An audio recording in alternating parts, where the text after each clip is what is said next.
Hello everyone. बहुत अच्छा लग रहा है, आप लोग सब इतने बढ़िया बढ़िया कमेंट्स कर रहे हो। आज ये बैच मैं शुरू कर रही हूँ और ये बैच नंबर 42 है। याद रखना बेटा, जब आप नए आते हो तो आपको थोड़ा बहुत पहले बताना पड़ता है कि कैसे पढ़ाया जाए। हालांकि मैंने ये एक सेशन रखा है 40 और 41 के साथ ही, ताकि मैं सबको एक साथ बता सकूं कि आप लोग कैसे तैयारी करोगे, इनफैक्ट क्या ज़रूरी है, और तैयारी जब आप शुरू करोगे तो कहाँ से शुरुआत करना पड़ेगा आपको। और याद रखना, बहुत सारे टीचर्स ऐसे हैं जो आपको जब इंग्लिश पढ़ाते हैं तो वो खाली उनका एक टारगेट होता है कि बस वो किसी भी तरीके से नाउन ख़त्म कर दे, प्रोनाउन ख़त्म कर दे, ग्रामर ख़त्म कर दे, और बस सिर्फ ग्रामर ख़त्म करने पर ही जोर रहता है। बेटा याद रखिएगा, सिर्फ ग्रामर से काम नहीं चलेगा। ग्रामर एक पोर्शन है, लेकिन ग्रामर के बिना इंग्लिश नहीं हो सकता। तो बहुत सारी ऐसी चीज़ें हैं जो मैं आपको एक एक पार्ट दिखाऊंगी कि भाई क्या इंपॉर्टेंट है और क्यों है। सबसे पहले याद रखना, ये जो बैच नंबर 42 है, आज शुरू हुआ है। इसका डेज जो है मंडे, वेंसडे और फ्राइडे, और ये बैच नंबर 42 है। इसमें जितने भी तरह के एग्जाम्स है, चाहे एसएससी हो, बैंक हो, एनडीए हो, सीडीएस हो, टीजीटी, पीजीटी, DSSB, या जितने भी तरह के ऑब्जेक्टिव एग्जाम से सारे कवर्ड होंगे।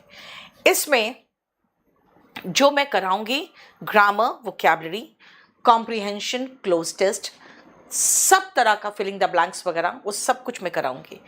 अब मैं सबसे पहले आपको एक बता दूं, जो समझाना चाह रही हूं मैं, ये क्या लगा दिया तुमने, जो मैं आपको समझाना चाहती हूं वो देखिए कि इंग्लिश जब पढ़ना है बेटा, मैं आज आपको बहुत ही कंसेप्चुअली समझाना चाहती हूँ कि क्यों पढ़ना है। इंग्लिश पढ़ना भी है तो क्यों पढ़ना है।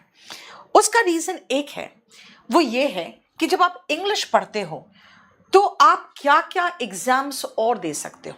जैसे बहुत सारे यूपी के जो बच्चे हैं, याद रखना, आप यूपी पुलिस का एग्जाम देते हो।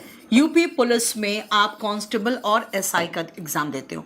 मान लो मैं कह दूं यूपीएसआई का एग्जाम देते हो, ठीक है। बिहार के बहुत सारे बच्चे हैं, वो ग्रुप डी का एग्जाम देते हैं, ग्रुप डी का एग्जाम देंगे।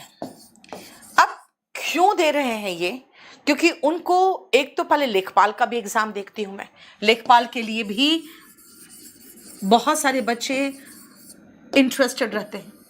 बेटा ये जो एग्जाम्स है वो पता है क्यों आप दे रहे हो? क्योंकि आपको इंग्लिश से डर लगता है। यूपी में तो कोई भी एग्जाम्स जो है 3 या 4 साल के बाद जो आता है वो कोर्ट केस में फंस के रह जाता है। अगर आप बिहार में देखोगे तो वहां पे कुछ ऐसे लोकल टीचर्स हैं जो जीएस बहुत पढ़ाते हैं, बहुत अच्छा पढ़ाते हैं, लेकिन बहुत पढ़ाते हैं, और ये पढ़ा के उनको ग्रुप डी के लिए तैयार कर देते हैं। आप जो तैयारी करते हो इन सब छोटे एग्जाम्स में, उसमें आप रीजनिंग, बेटा रीजनिंग तो यूपीएसआई में बहुत अच्छे लेवल का आता है। मैथ्स पूरा कंप्लीट तैयार करते हो, और जीएस जनरल स्टडीज करते हो। फिर कुछ एग्जाम्स होते हैं जो लोकल, उसके लिए आप हिंदी भी करते हो। अब आती हूं मैं हरियाणा वालों पे। हरियाणा वाले जो होते हैं, वो जितने भी हरियाणा के लोकल वैकेंसीज आते हैं उनके लिए वो लोकल जीके पढ़ते हैं। हरियाणा वाले हरियाणा जीके पढ़ते हैं, और राजस्थान, जैसे हरियाणा एसएससी के लिए, और राजस्थान वाले राजस्थान का जीके पढ़ते हैं। बेटा आप जो अपने स्टेट का जीके पढ़ रहे हो, आप जानते हो, जैसे मैं आपको बता दूं राजस्थान जीके, बेटा जितना पूरा इतिहास है ना, उससे बड़ा तो तुम्हारा राजस्थान जीके। लेकिन आप क्यों पढ़ते हो? क्योंकि आपको बताया जाता है टीचर्स के द्वारा कि ये पढ़ोगे तो आपको हम एक नौकरी दिलवाएंगे। आप उनसे कभी पूछे हो कि सर आप स्टेट के जो नौकरी दिला रहे हो, क्या हम सेंट्रल नौकरी के लायक नहीं है?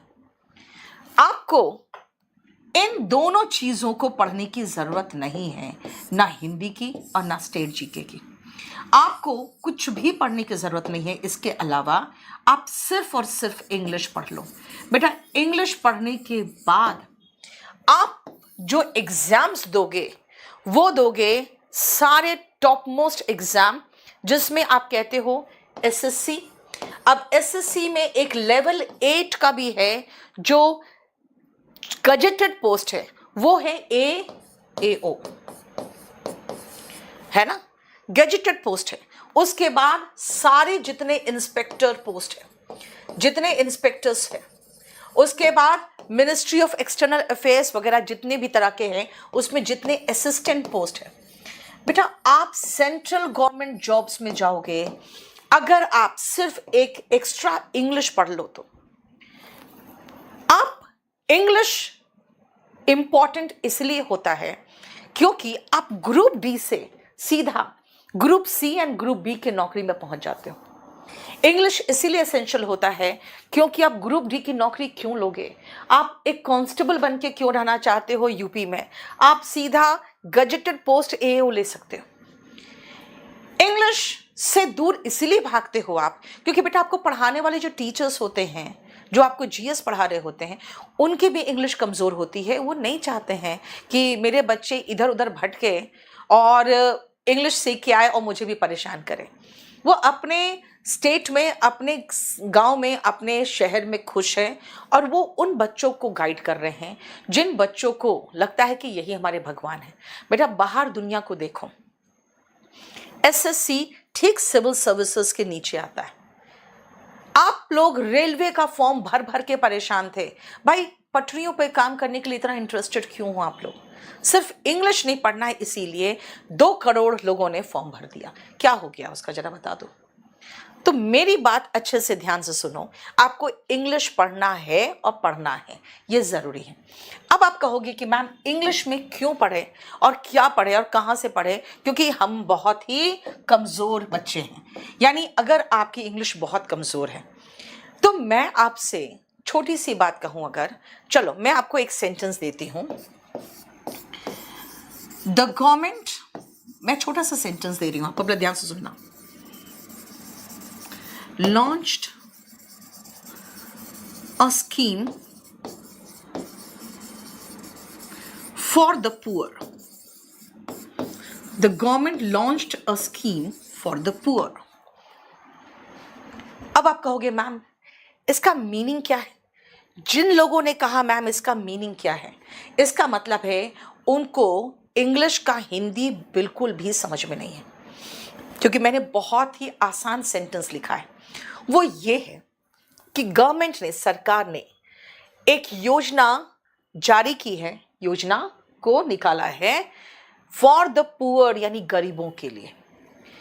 अब अगर आप कहोगे कि हाँ इसका मीनिंग अब मुझे समझ में आया, पहले मुझे समझ में नहीं आया, आपने क्या कहा the government launch scheme, launched क्या का मतलब क्या है, स्कीम का मतलब क्या है, पुअर का मतलब क्या है?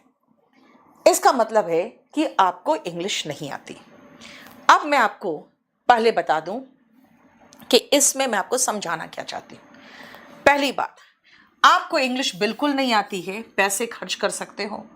अगर खर्च कर सकते हो तो स्पोकन इंग्लिश का एक बैच है, लर्न इंग्लिश इन लर्न इंग्लिश नहीं, स्पोकन इंग्लिश, स्पोकन इंग्लिश का एक बैच है, ठीक है। स्पोकन इंग्लिश इन 60 डेज का है। आप ये बैच ले लो, सिर्फ 999 का बैच। अगर आप कहोगे मैम आप अपना कोर्स सेल कर रहे हो, तो मैं आपको एक चीज समझा दूं, आप इसको मत खरीदो। चलो मत खरीदो, आप स्पोकन इंग्लिश का एक बुक है मेरा, वो ले लो। स्पोकन इंग्लिश की जो मेरी बुक है वो केडी पब्लिकेशन से, या अगर आप फ्लिपकार्ट से मंगाना चाहते हो तो सिर्फ मंगाओगे डेकोमार्ट से और किसी से नहीं मंगाओगे। स्पोकन इंग्लिश की किताब कहाँ है? ठीक है, सिर्फ डेकोमार्ट से मंगाओगे, बिल्कुल नहीं मंगाओगे कहीं और से। ये बुक है हमारे स्पोकन इंग्लिश की। बेटा पुअर होगा, शुड बी पुअर्स नहीं बेटा, द पुअर में सारे गरीब आ जाते हैं, आकाश कुमार शर्मा, और उस पर डिटेक्टिंग एरर भी आता है। द पुअर का मतलब सारे गरीब लोग। एक मिनट रुको, ये बुक ले लेना।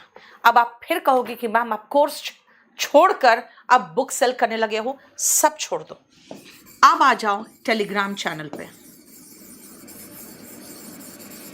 टेलीग्राम चैनल है हमारा एक, spoken English by Neetu Singh.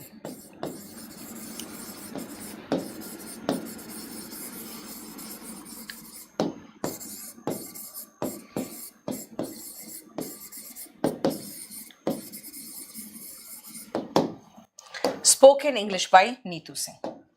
लो, अब इस चैनल को खाली चले जाओ, वहां पे उसमें रेगुलर में स्टोरीज डालती हूं, करीबन 80-90 स्टोरीज डाल चुकी हूं। कभी महाभारत की स्टोरी, कभी रामायण की स्टोरी, कभी जो इंग्लिश फेरी टेल से वो, ठीक है ना। ओटीपी नहीं आ रहा है, जरा एक बार अजय अब 9555108888 पे कॉल करो। सुनो, लर्न इंग्लिश इन 60 डेज ले लो, सिर्फ 1000 का बैच है 999 का। नहीं ले सकते हो तो बुक खरीद लो। अगर नहीं लोगे ये तो आप टेलीग्राम चैनल में चले जाओ। अगर आप कह रहे हो कि मुझे ये सेंटेंस का मीनिंग भी समझ में नहीं आ रहा है, धीरे धीरे रीडिंग से आपका रीडिंग सेक्शन अच्छा होगा और आपको स्टोरीज धीरे धीरे समझ में आने लगेगा। Okay fine. आप कहोगे मैम ये तो बहुत आसान सेंटेंस था, मुझे तो बिल्कुल आराम से समझ में आ गया। अब आते हैं कि इसके बाद आप क्या करोगे कि कहोगे हाँ मुझे तो ये समझ में आ रहा है। सेकेंड स्टेज है, आप वॉल्यूम 1 सबसे पहले आप खरीद लो। बेटा वॉल्यूम 1 अगर कोई कहता है कि बिना पढ़े वो इंस्पेक्टर बन गया है, इसका मतलब है वो मुझसे चिढ़ता है या आपको मिसगाइड कर रहा है। इस बुक के बिना नहीं होता कुछ भी, किसी की भी तैयारी। और ये रामवान है, जितने भी बच्चे जो एग्जाम्स दे रहे हैं वो ये बुक पढ़ते ही पढ़ते हैं और सारे टॉपर्स इसी को रिकमेंड करते हैं। तो ये हो गया आपका वॉल्यूम 1। अब वॉल्यूम 1 आपके पास हमेशा होना चाहिए। वॉल्यूम 1 आप रेगुलर बेसिस पे पढ़ते रहो, क्योंकि वो रामवान है। जो भी बच्चा अगर थोड़ा सा समझदार है कि हाँ थोड़ा समझ में तो आ रहा है, क्या लिखा है ये तो बहुत आसान सेंटेंस है, तो बेटा आप वॉल्यूम 1 से शुरुआत कर दो। आप इस लेवल के हो चुके हो कि आप अपने भी कर सकते हो, यानी कि वॉल्यूम 1 से शुरुआत कर दो। लेकिन अगर आप वॉल्यूम 1 कहोगे कि मैम आपसे पढ़ना है, तो बेटा वो भी आपको, अगर ये बुक में आप स्क्रैच करोगे ना ये वाला, तो यहां से आप सीधा 999 में इस किताब को पूरा पढ़ सकते हो। मेरे से पूरी किताब मैंने पढ़ाई हुई है यूट्यूब में, बाद में इसे हाइड करके इन लोगों ने इसको कोर्स बना दिया था। तो ये पूरी किताब मैं पढ़ा सकती हूँ आपको, या तो आप खुद पढ़ लो या तो मुझसे पढ़ लो। हो गया, ये है सेकेंड लेवल। लेकिन जो लोग कहते हैं कि मैम हमें मोटा मोटी तो समझ में आ जाता है, लाइन जो लिखा रहता है थोड़ा बहुत समझ में आ जाता है, मुझे एग्जाम की तैयारी करनी और भारत के जितने एग्जाम से सबको एक साथ एक तैयारी में मैं ख़त्म करना चाहता हूँ, तब बेटा मैं आपको सजेस्ट करती हूँ क्या, तो इंग्लिश स्पेशल का जो बैच होता है, इंग्लिश स्पेशल का बैच। अगेन इंग्लिश स्पेशल में आता है कि भाई आप किस तरह का बैच चाहते हो। क्या आपको 2 से 3 महीना में ख़त्म करना है? अगर 2 से 3 महीना में ख़त्म करना है तो बेटा हम हमेशा कहेंगे वीओडी लो। फिर इस बार आप वीओडी 32 लोगे, अगर अभी वीओडी लोगे तो 32 लोगे, और नहीं तो अगर आप लाइव पढ़ सकते हो तो अच्छी बात है। लाइव में ज़्यादा मज़ा आता है बेटा। हमारे यहाँ पे हम आपको झूठ नहीं बोलते हैं कि हाँ रिकॉर्डेड चला देते हैं और कहते हैं लाइव है, ऐसा नहीं। हम लाइव पढ़ाएंगे, आपके क्वेश्चंस आते हैं स्क्रीन पे सीधा सीधा और वो मैं आपको पढ़ाती हूँ, ठीक है बेटा। जो मेरा बैच है ना वो वॉल्यूम 1 का वो पेड है, वो आपको फ्री में नहीं मिलेगा, ठीक है। क्लियर, समझ में आ रहा है आपको?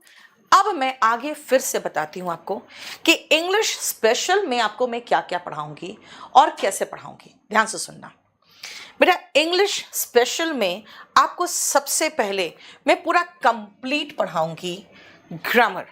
अब ग्रामर क्या है, ध्यान से सुनना।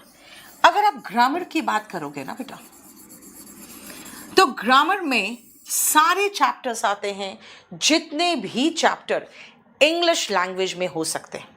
और मैं जो आपको पढ़ाऊंगी ये याद रखना, स्पेशल बैच में बेटा मैं आपको पढ़ाती हूँ इस बुक से, क्लास नोट्स। मैंने जब लॉकडाउन लगा था 2020 में, तो 5 नंबर बैच को जब मैं पढ़ा रही थी तो उसको जो पीडीएफ बना बना के देती थी, उसको धीरे धीरे प्रूफ रीडिंग करके असेंबल करते करते करते करते ये पूरी किताब बन गई बेटा। ये पूरा 520 पेज का है करीबन, पूरी ग्रामर है, ये पूरी ग्रामर है। अभी हाल में जो हमने बुक निकाला है वो निकाला है इस वोकैब का, और ये वोकैब बुक तो इतनी बिक रही है कि अभी तक मैं उसकी पूर्ति कर नहीं पाई हूँ। मतलब डिमांड इतना है कि सप्लाई हो नहीं पा रहा है। तो ये 2 बुक्स बाद में किया है। ये पूरा कंप्लीट ग्रामर मैं आपको पढ़ाऊंगी स्पेशल बैच में। यानी याद रखना, जो वॉल्यूम 1 है बेटा, इसका भी आपको VOD प्लस लाइव मिल जाएगा, और ये जो है ये वॉल्यूम 1 अलग है। लेकिन स्पेशल बैच में जो आपको मिलेगा बेटा, मैं आपको इसमें ग्रामर का क्लास नोट्स कराऊंगी, क्लास नोट्स। अब मैं आपको सिलेबस आपको पूरा कंप्लीट समझा दूं कि सिलेबस क्या है। ठीक है, ये देखो, मैं हमेशा एक चीज समझाती हूँ बेटा, मैं ये नहीं देखती हूँ कि हाँ कितना टाइम लग रहा है या क्या प्रॉब्लम है या नया बैच आने वाला तो जल्दी से निपटा दो। मैं वैसे नहीं कर सकती हूँ, मैं जल्दी से निपटा नहीं पाती हूँ। तो मैं क्या करती हूँ, मैं आपको सबसे पहले बुक ही बता देती हूँ, और वो बुक का कंप्लीट आप या तो बुक खरीद लो KD लाइव से जाके या डेकोमार्ट से जाके, और अगर कहोगे नहीं मैम मुझे जो PDF उससे काम चल जाएगा, तो बेटा हर चैप्टर का PDF मैं आपको प्रोवाइड करूंगी। अब आइए, जैसे ये क्लास नोट्स की बात करूं, मैं आपको क्लास नोट्स में आओ, मैं आपको क्लास नोट्स दिखा दूं।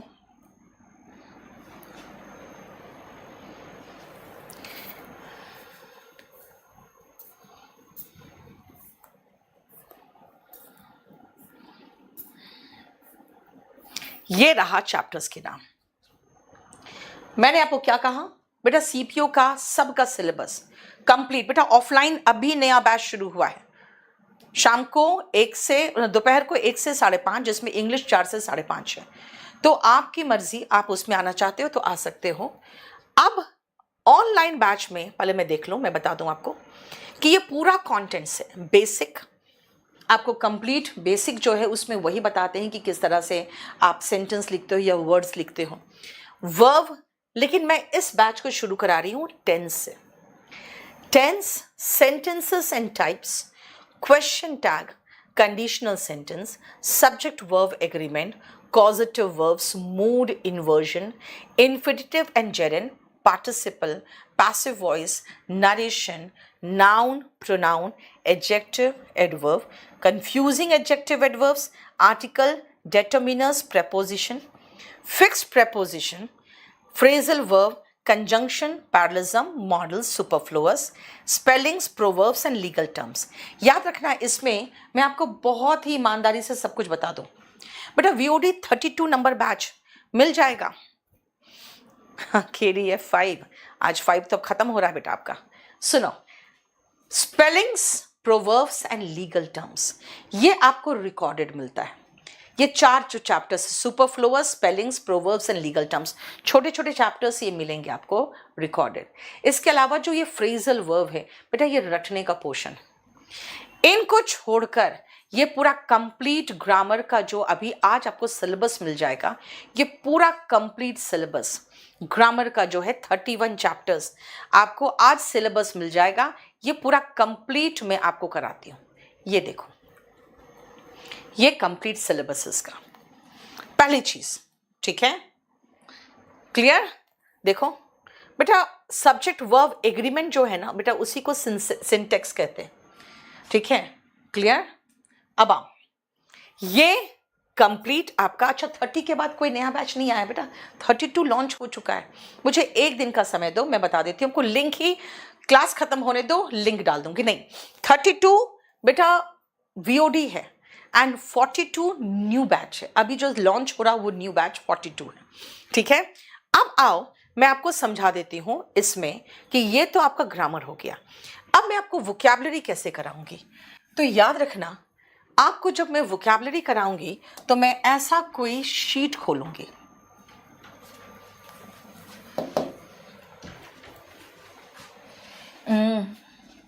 जैसे मैं फाउंडेशन 11 को, अपने ऑफलाइन बैच फाउंडेशन 11 को मिल नहीं रहा है VOD 32। अभिषेक सिंगल कह रहा है, उसमें कई लोग कह रहे हैं, जरा देखो तो VOD 32 कहाँ है, बोलो उसको जरा ठीक से आगे लगाएगा।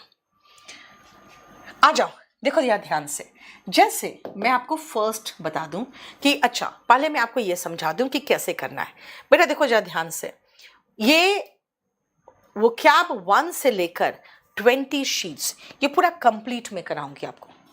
इसके अलावा 9 आर्टिकल्स जो होते हैं ना, कोई न्यूज़ आर्टिकल्स टाइप का कुछ चीज़ है ना, वैसे मैंने बनाया है। करीबन 9 स्टोरीज आपको वीडियो में मिल जाएगा, और GIF वोकैब भी वीडियो में मिलेगा। 5 GIF वोकैब है, जिसमें करीबन 100 हर में 20-20 से तो 100 वर्ड्स है उसमें। और उसके बाद स्टोरीज में तो मुझे लगता है कि 9 मतलब हो गया 500 के लगभग, तो उसमें ज़्यादा ही होगा।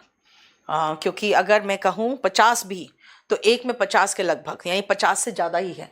तो पूरा मिला के उसमें करीबन आपको 500 वर्ड से ऊपर मिल जाएगा। एक तो वो हो गया जो रिकॉर्डेड मिलेगा, ये पूरा कंप्लीट में कराऊंगी। और देखो मैं कराती कैसे हूँ, आपको मैं आज दिखाना चाहूँगी कि मैं कराती कैसे। सबसे पहले अगर मान लो जब मैं इसमें आई इडियम एंड फ्रेजेस 1 में, तो मैं इसके सारे जितने भी वर्ड्स हैं आपके एक एक के सिनोनिम एंटोनिम डिस्कस करूंगी, सबका सिनोनिम एंटोनिम डिस्कस करूंगी। और उसके बाद देखो लास्ट में इडियम्स एंड फ्रेजेस है। अगर आपको देखना है कि मैं कैसे डिस्कस करती हूँ, वो मैं आपको दिखा दूं पहले।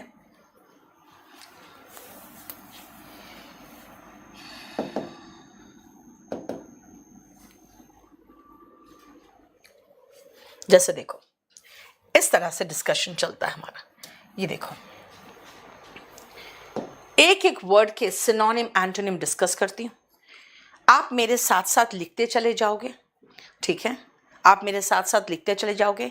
और अगर आपको नहीं लिखना है तो ये रिकॉर्डेड जो मिलेगा आपको, ये पूरा कंप्लीट आपको हम ये प्रोवाइड कर देते हैं। जैसे ये अभी मैंने एक ही पेज करवाया था, क्योंकि अभी आपको देखो 2-3 पेज में ही लिखा हुआ होगा।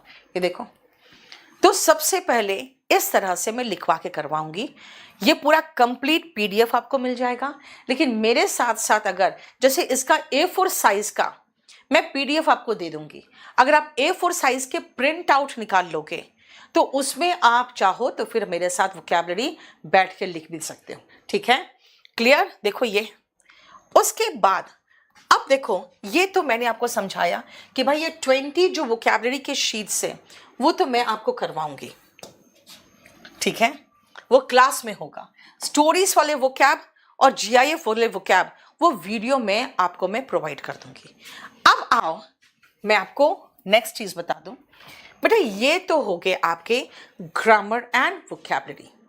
टेलीग्राम लिंक बेटा एक तो spoken English by Neetu Singh, करीबन उसमें 75,000 के लगभग होंगे बच्चे, ठीक है बेटा? VOD 32 बेटा वीडियो कोर्स है, और 42 लाइव है, 42 नया बैच है, 32 9-10 महीना पुराना बैच है, वो अब वीडियो कोर्स में कन्वर्ट हो चुका है, ठीक है? दोनों अलग है।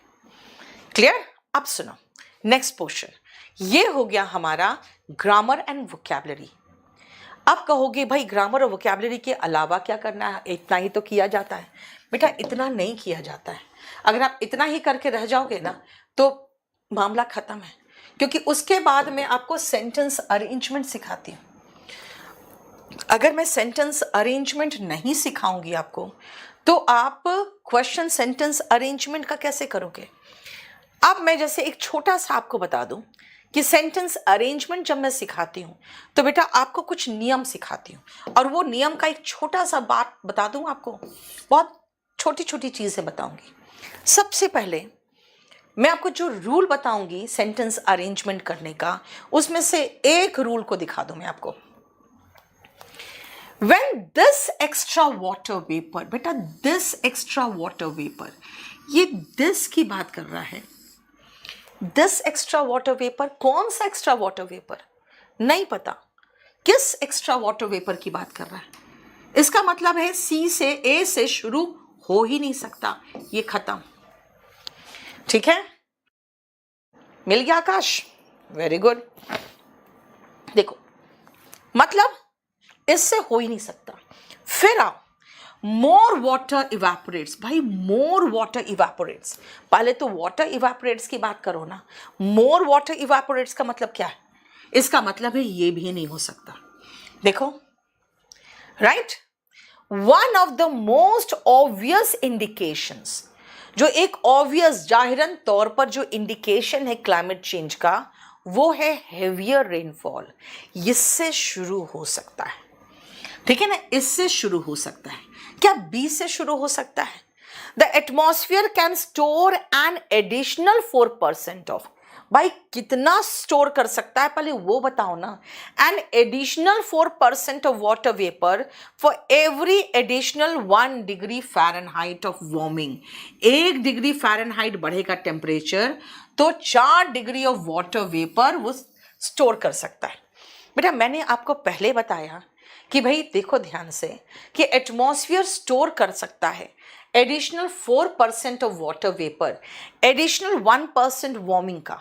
लेकिन मैं एक चीज पूछ रही हूं कि भाई ये तो बाद की बात है ना। पहले तो आपको लगेगा कि ये इंट्रोडक्टरी सेंटेंस होना चाहिए कि क्लाइमेट चेंज का एक इंडिकेशन ये भी है कि ज्यादा रेनफॉल होगा, और क्लाइमेट चेंज के कारण ज्यादा रेनफॉल क्यों होता है वो थोड़ा सा इंडिकेशन यहां पता चलता है कि 1 डिग्री टेम्परेचर बढ़ेगा ना तो 4% ज्यादा वाटर वेपर स्टोर हो जाएगा, और ज्यादा वाटर वेपर स्टोर होने का मतलब ज्यादा बारिश। यानी शुरुआत तो सी से होना, सॉरी शुरुआत तो डी से होना चाहिए, है ना। अब इसका मतलब है कि सबसे पहले हमें लेना चाहिए डी, और उसके बाद छोड़ो ना यार बाकी की जगह पे हम क्यों जाएं। मतलब अगर आप खुद सोचो, हम पूरा नहीं पढ़ के भी when this extra water vapour, this कौन सा मेरा ए कट गया, मोर वाटर वेपर, पहले तो वाटर वेपर बताओ ना, फिर मोर वाटर वेपर बाद में बताना, ठीक है ना। क्लियर। अब दूसरी बात, एक और तरीका हम आपको सिखा सकते हैं। देखो when this extra water vapor, भाई कौन सा extra water vapour, additional water vapour यहां पर ही है, तो this extra water vapour, B के बाद ए आना चाहिए, वो भी तो बी के बाद ए यहीं पर है नहीं। तो ये तरीके भी हम आपको सिखाएंगे सेंटेंस अरेंजमेंट में। उसका रीजन क्या है कि भाई सेंटेंस अरेंजमेंट अगर टीचर नहीं सिखा रहा है और टीचर इसको प्रैक्टिस नहीं करा रहा है तो इसका मतलब है कि बच्चे के साथ नाइंसाफी कर रहा है। और सेंटेंस अरेंजमेंट कैसे करोगे यार जब आपको पढ़ के ही समझ में नहीं आए तो। आज जैसे मैंने क्लास में डांटा, बैच नंबर 11 को डांटा, मैंने कहा कि तुम्हें शुरुआत दिन ही मैंने कह दिया था कि कम से कम बुक खरीद के ट्रांसलेशन शुरू कर दो। तुम लोग को लगता है मैं अपना कोर्स बेच चुकी हूं, अब अपना बुक बेच रही। तो याद रखना बेटा, आपको पहले पता होना चाहिए आपका लेवल क्या है। अगर लेवल नहीं है तो आपको कहां से शुरू करना वो मैं बता रही हूं, ठीक है। 30 में 31 का भी, यस बेटा, ऑफ कोर्स, ठीक है। नेक्स्ट आओ, देखो ध्यान से अब आगे।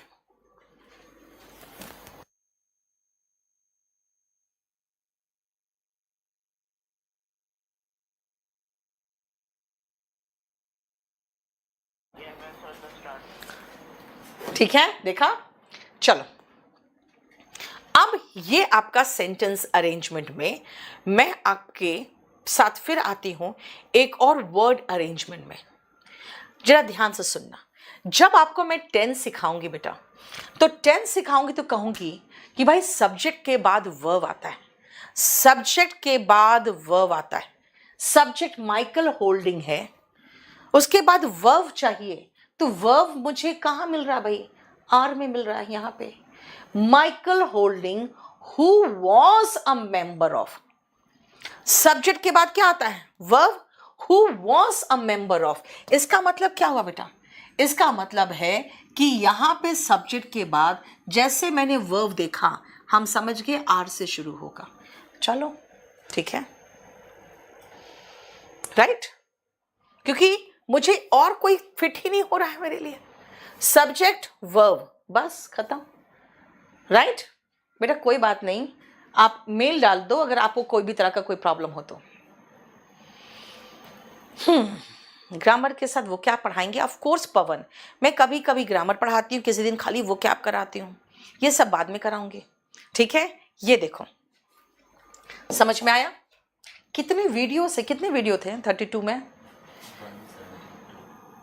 172 वीडियोस थे। अरे इतना नहीं होगा, इतना है। ओके 172 वीडियोस बोल रहा है बेटा। चलो क्लियर, समझ में आ गया ये। अब आओ नेक्स्ट समझाती हूं आपको कि बेटा ये तो हो गए सेंटेंस अरेंजमेंट, है ना। अब आओ नेक्स्ट बात कर दे आपको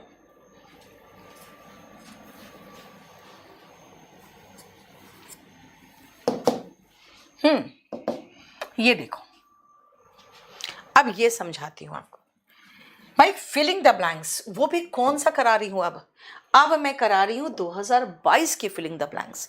2023 में 2022 का ही तो फिलिंग द ब्लैंक्स कराऊंगी, है ना। ये देखो इस तरह की फिलिंग द ब्लैंक्स कराऊंगी और बेटा एक एक का मीनिंग कंप्लीट आपको दूंगी। कंप्लीट स्पीकिंग के लिए बेटा लर्न इंग्लिश इन 60 डेज का वीडियो लेना आप। देखो the interviewees were slowly becoming impatient. जो इंटरव्यू देने आए थे वो धीरे धीरे इम्पेशेंट फील करने लगे। As they were left to dash in the waiting room for hours, घंटों तक उसे वेटिंग रूम में छोड़ दिया गया। इसका मतलब है कि इंतजार करवाया गया। बेटा इंतजार करवाया गया का मीनिंग कहाँ है? Cool their heels. देखो राइट, ध्यान से सुनना बेटा। ड्रॉ द लॉन्ग बो, इसका मतलब बढ़ा चढ़ा के बताना। होल्ड वाटर का मीनिंग वैलिड। जैसे अगर मैं कहूँगी तुम्हारा जो क्लेम है ना it does not hold water, यानी वैलिड नहीं है। फ्लॉग अ डेड हॉर्स, मरे हुए घोड़े को फ्लॉग करना यानी कि चाबुक मारने से क्या होगा? कुछ नहीं होगा। इसका मतलब वो दौड़ेगा थोड़ी। ये हो गया टू मेक फ्यूटाइल अटेम्प्ट। देखो यानी आप देख रहे हो इडियम्स एंड फ्रेजेस को किस में पूछा है? फिलिंग द ब्लैंक्स में पूछा है, राइट। अब आती हूं मैं आपको एक और दिखाती हूं। You take risk. देखो टेक रिस्क, खतरा मोलना, जोखिम उठाना। Although I have a good job, हालांकि मेरे पास एक अच्छी नौकरी है। I wish to take the risk of starting my own business, लेकिन फिर भी मैं रिस्क लेना चाहती हूं अपने बिजनेस स्टार्ट करने का। देखो टेक द रिस्क, समझ में आया? राइट। अब फिर से आती हूं मैं आपको, जरा देखो ध्यान से। एक एक का मीनिंग बेटा ऐसे ही आपको कराऊंगी और उसका रीजन ये है कि फिलिंग द ब्लैंक्स में देख रहे हो इडियम्स पूछ रहा है। They hired her to increase sales, उन लोगों ने उसे हायर किया, नौकरी पर रखा सेल्स को इंक्रीज करने के लिए। But her strategies failed to, लेकिन उसके स्ट्रैटेजीज जो थे, उनके जो तरीके थे वो रत्ती भर भी कुछ नहीं कर पाया। रत्ती भर भी नहीं कर पाया मूव द निडल, है ना। To make the slight change, थोड़ा सा भी चेंज नहीं कर पाया, राइट। बर्न ब्रिजेस या बर्न बोर्ड्स का मतलब क्या है? वापसी का रास्ता बंद करना। अगर आप बोर्ड और ब्रिज को अपना बर्न कर दोगे तो वापस आ पाओगे नहीं, है ना। तो देखो finish the chance of return. Spill the beans, इसका मतलब reveal the secret. And get a second wind का मतलब to get a second chance. जैसे कि किसी भी शिप को अगर सेकेंड विंड मिलता है तो फिर से आगे बढ़ने लगता है, वो वही है। तो इसका मतलब है इडियम्स एंड फ्रेजेस को क्या किया? फिलिंग द ब्लैंक्स में पूछ लिया। और आप क्या करते हो? आप फिलिंग द ब्लैंक्स के हिसाब से नहीं करोगे तो मुश्किल होगा। अब जैसे मैं आपको दूसरा एक और चीज बताऊं, ये कोई भी चैप्टर का पोर्शन नहीं है, किसी भी चैप्टर का पोर्शन नहीं है, लेकिन फिर भी इससे क्वेश्चन आता है। क्यों? क्योंकि इतना तो आपको पता होना चाहिए कि अगर एक्सीडेंट होता है तो मेजर एक्सीडेंट, माइनर एक्सीडेंट, है ना, फेटल एक्सीडेंट। जैसे अभी जो बीमारी आई थी वो डेडली डिजीज था, मतलब घातक, जानलेवा, डेडली, है ना, डेडली वायरस था, जानलेवा वायरस था। उसी तरह से इंजन्स कैसा चाहिए आपको अपनी गाड़ी में? पावरफुल इंजन्स चाहिए आपको गाड़ी में। तो पावरफुल और इंजन ये दोनों फिक्स्ड है। देखो क्वेश्चन आया है, द मॉन्स्टर ट्रक्स, बड़े बड़े जो ट्रक्स था, monster trucks have very powerful engines. भाई मॉन्स्ट्रस वर्ड ही समझ में आ जाता है ना, है ना। 42 and 30, okay Kumar, doesn't matter बेटा, 42 एंड 30 का कॉम्बो ले लियो तब तक कोई इश्यू नहीं है, ठीक है। मतलब जो खाली वीओडी ले रहा था उसको मैंने कहा 32 ले लो। 30 32 ऑलमोस्ट सेम है, एक चैप्टर अलग है, वो एक चैप्टर पहले शुरू हुआ, एक चैप्टर बाद में शुरू हुआ, डजेंट मैटर, कॉम्बो ले चुके हो कोई बात नहीं। किम जोंग, वाह किम जोंग, फोटो भी लगाया किम जोंग का। बेटा मेरा एक बार शुरू होता है वर्ब से, एक बार शुरू होता है नाउन से, ये सॉरी टेंस से, ठीक है। विपिन चौधरी को भी 32 नहीं मिल रहा है, इसका मतलब 32 सही तरीके से नहीं लगाया है, बोलो उसको। अब जैसे मैं आपको एक और समझा दूं,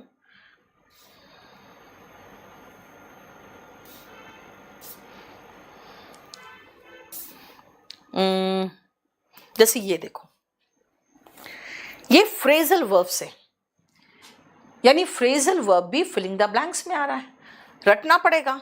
she has dash her money and jewellery to help the poor, उसने अपने पैसे को क्या किया होगा, ज्वेलरी को गरीबों को हेल्प करने के लिए बेटा डिस्ट्रीब्यूट किया होगा।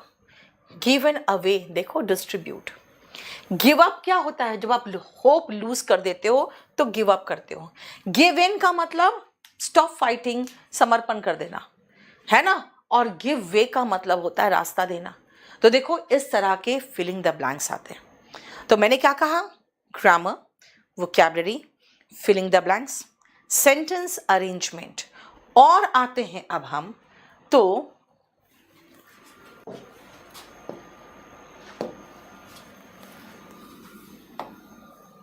बेटा सब चीज आज आप दिखा देती हूं मैं, फिर बाद में मत बोलना मैम ये कराओगे आप, वो कराओगे कि नहीं, ये कराओगे कि नहीं।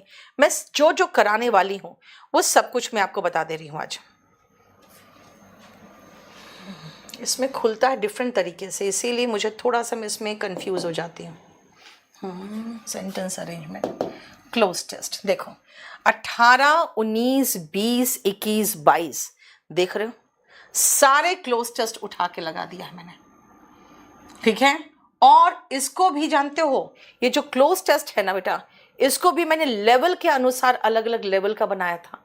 यहाँ पे लेवल के अनुसार नहीं है, लेवल के अनुसार मैंने, कहाँ गया क्लोज टेस्ट, देखो लेवल के अनुसार मैंने क्लोज टेस्ट बनवाया था। क्लोज टेस्ट, यस देखो, ये तो मैंने पीडीएफ खोल दिया, पीडीएफ खोल दिया। ये देखो,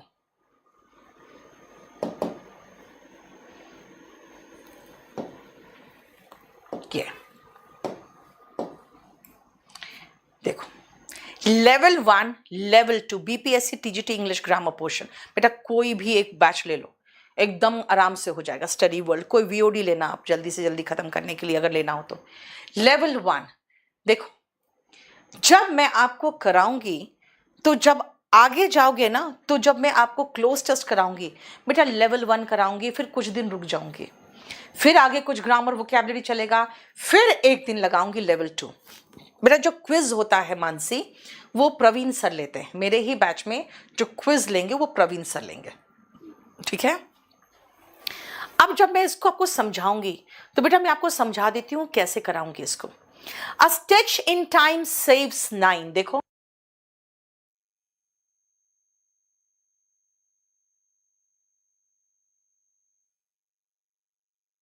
अ स्टिच इन टाइम सेव्स 9, यानी समय से कुछ काम करते हैं तो वो समय बचता है।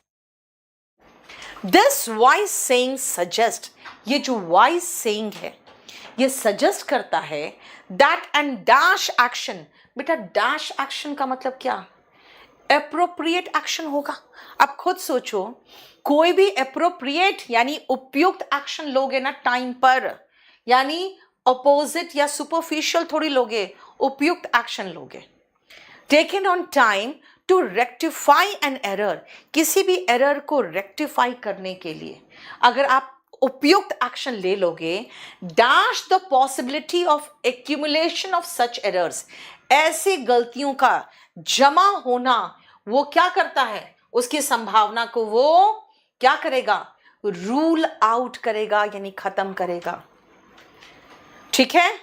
एंड फ्यूचर डैश, और ऐसी गलतियां फ्यूचर में नहीं होगी। एंड फ्यूचर डैमेजेस, यानी फ्यूचर में ऐसी गलतियां नहीं होगी। Wisdom therefore lies in correcting the error.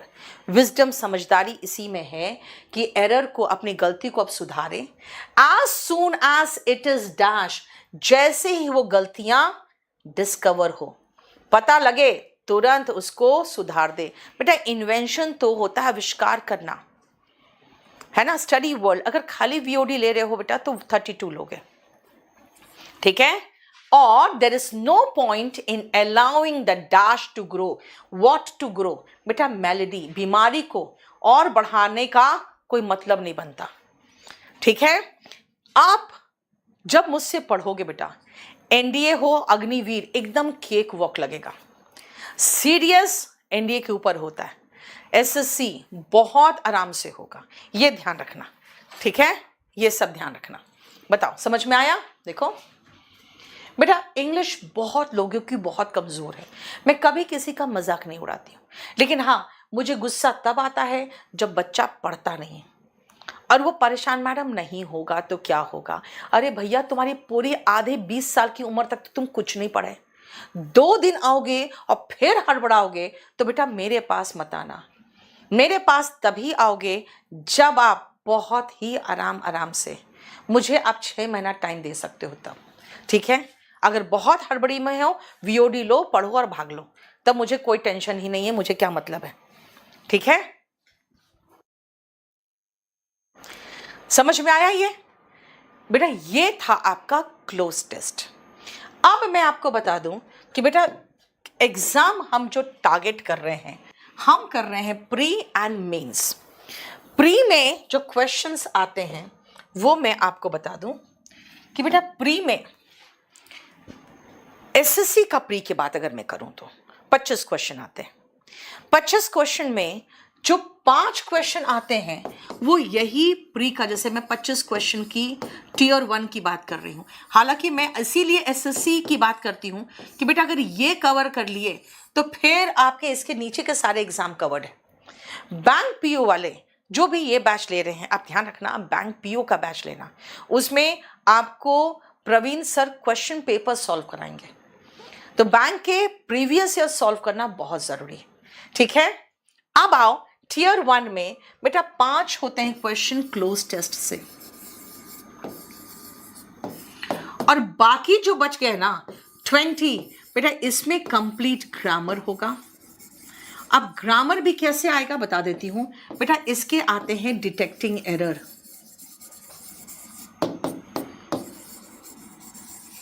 इसी से आते हैं सेंटेंस इंप्रूवमेंट,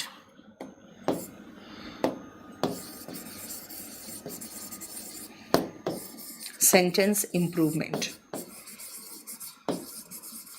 लेकिन अगर मैं फिलिंग द ब्लैंक्स की बात करूं कि भाई ग्रामर से फिलिंग द ब्लैंक्स आता है, तो ऐसा नहीं है कि खाली ग्रामर से आएगा, बल्कि अगर नेक्स्ट पोर्शन देखोगे तो बेटा वोकैब जो है ना, वोकैब से भी फिलिंग द ब्लैंक्स आता है, इन दोनों से आता है। वोकैब से और क्या क्या आता है मैं बता देती हूं आपको, ध्यान से देखना। वोकैबलरी में सिनोनिम्स आएंगे 2, एंटोनिम्स आता है,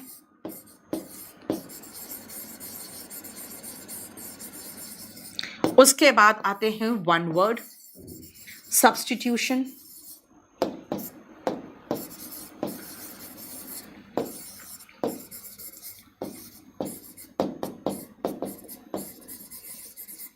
फिर आते हैं idioms and phrases,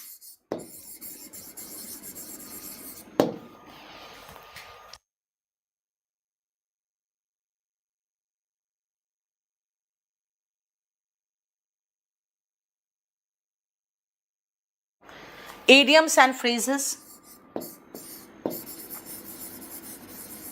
and spellings।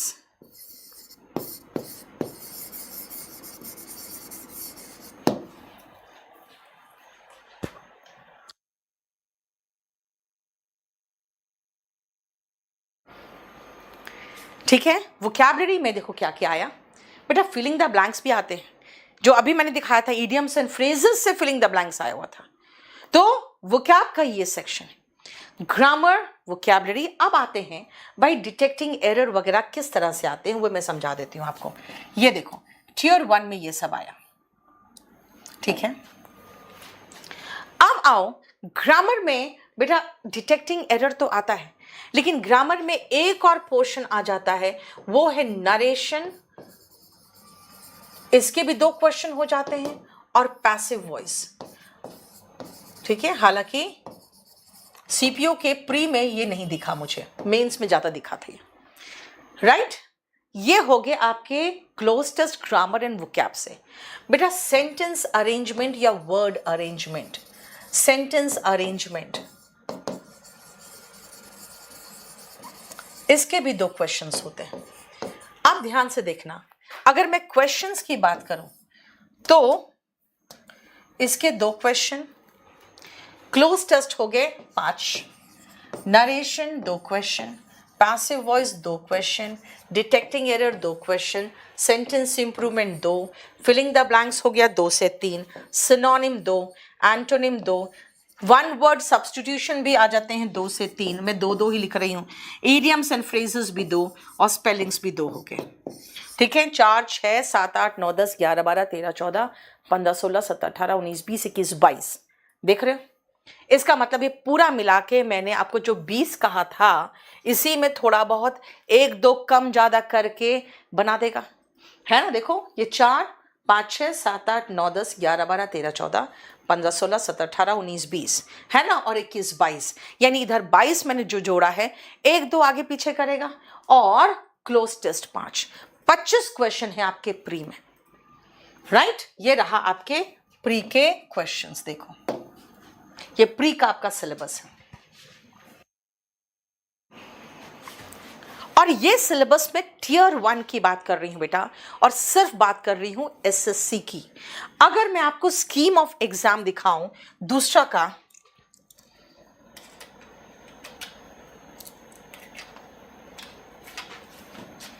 दूसरे एग्जाम का स्कीम दिखाऊं मैं, तो मैं आपको दिखाती हूं, कहां पे ये वाला, हाँ,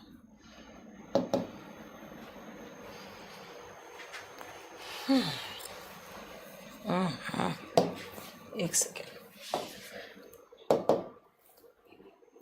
ये नहीं है,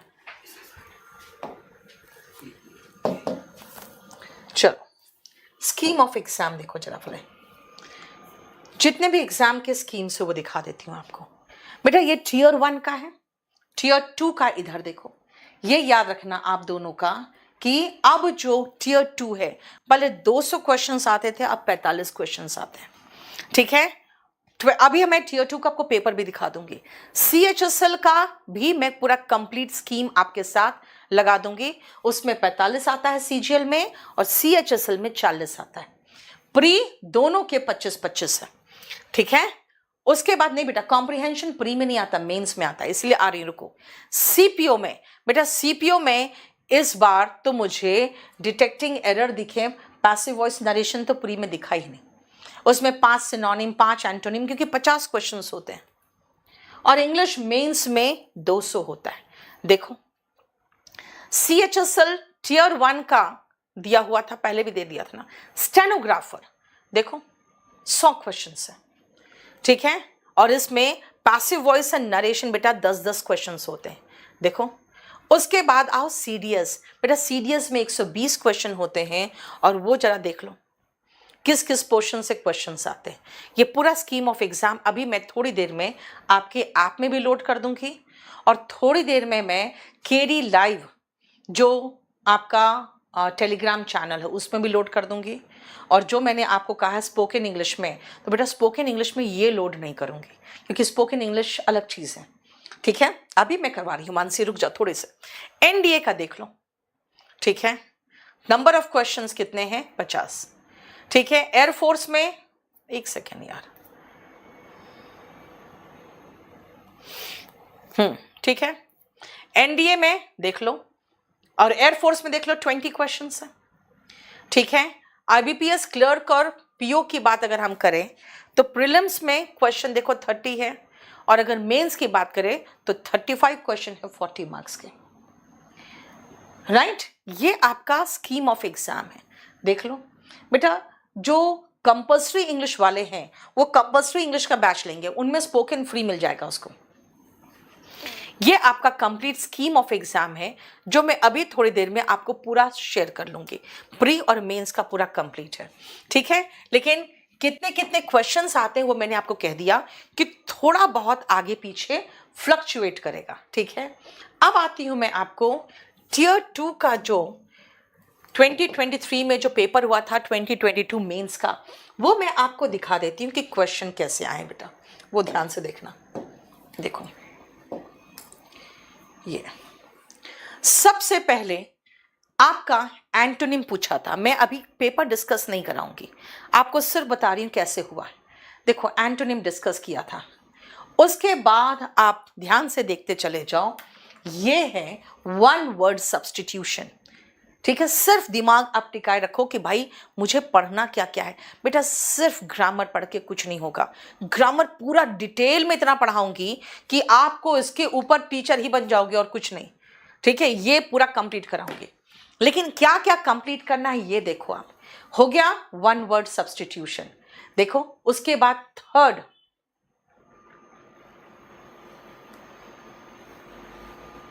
देखो सेंटेंस अरेंजमेंट। देख रहे हो ये सेंटेंस अरेंजमेंट है, यानी पूरा पूरा देखते चले जाओ। फिर आओ नेक्स्ट फिलिंग द ब्लैंक्स है, देखो ध्यान से, है ना।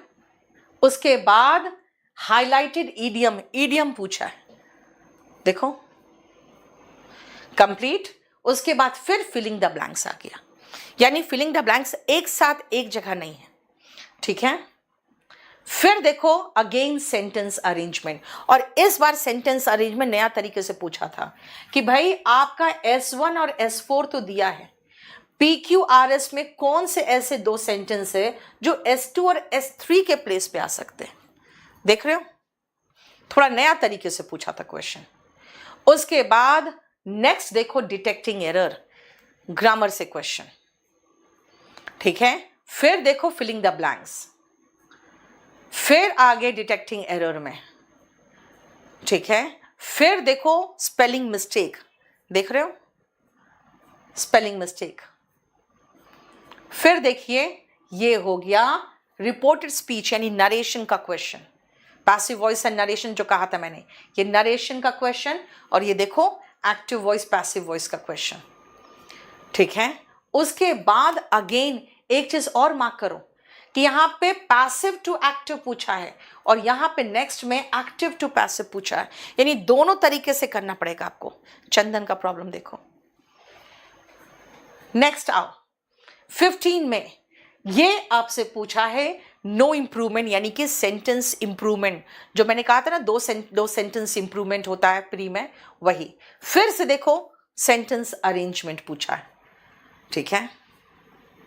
उसके बाद आपसे एंटोनिम पूछा है, देख रहे हो पूरा मिक्स्ड है बेटा।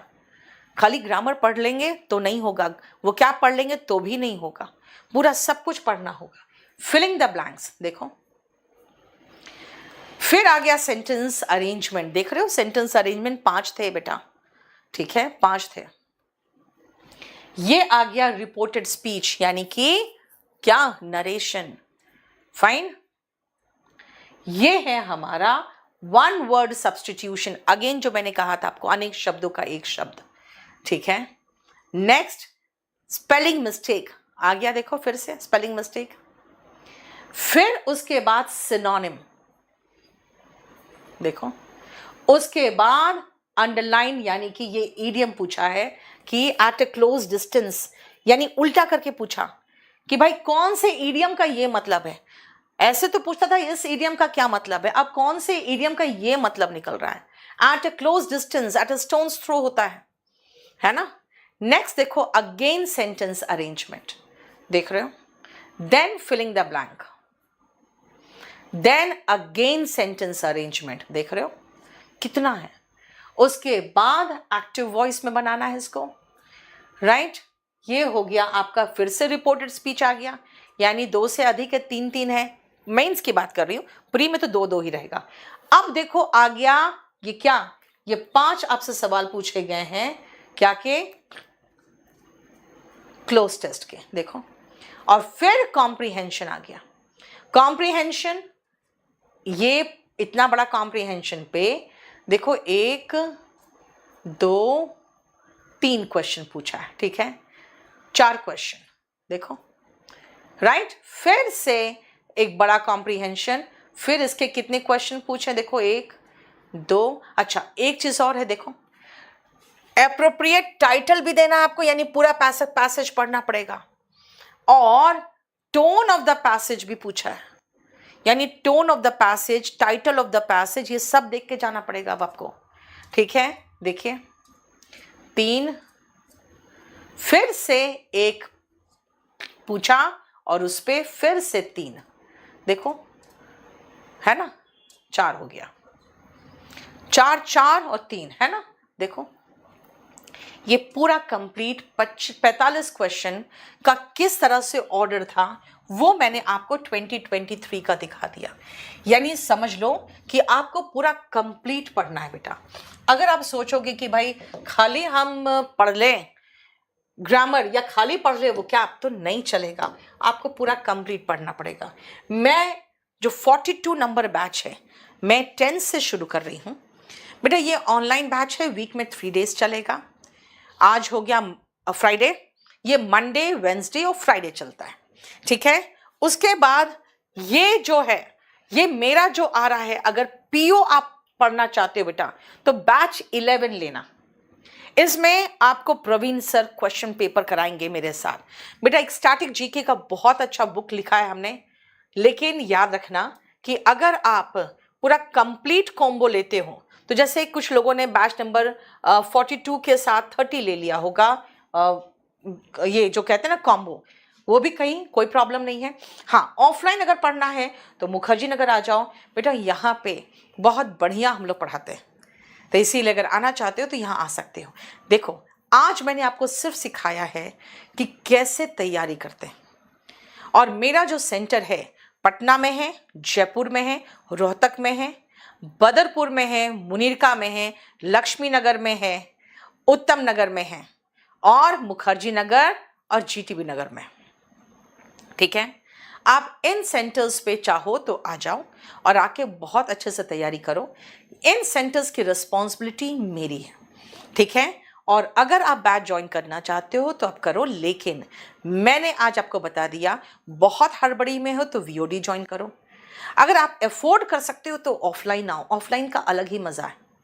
और अगर आप बहुत आराम से पढ़ सकते हो, घर में बैठ के पढ़ना चाहते हो तो बैच नंबर 42 लेना बेटा। मैं इस बैच को शुरू कर रही हूँ 10 से, तो नेक्स्ट क्लास में आपको 10 पढ़ाऊंगी।